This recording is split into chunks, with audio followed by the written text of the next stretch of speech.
Partnership ng number 1 dealership na pagdating sa mga tataparaw at sa prime time.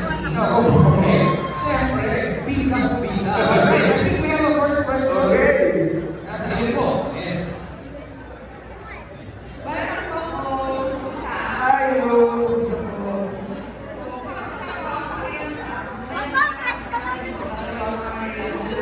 Alam mo po, sa totoo lang, pag tinalang niyo ako, wala Monday, hanggang next Monday, everyday po ako nagtatrabaho.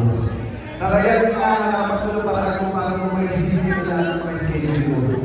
Kaya ako sumusunod pumunta sa lahat ng mga lugar sa buong Pilipinas. Kasi po, ito po yung magkakataon ko para magpapasalamat ang karesunan sa mga tao. Kasi alam niyo naman po magalit ko sa inyo, as in sagad sa hirap. Tricycle na rin ako.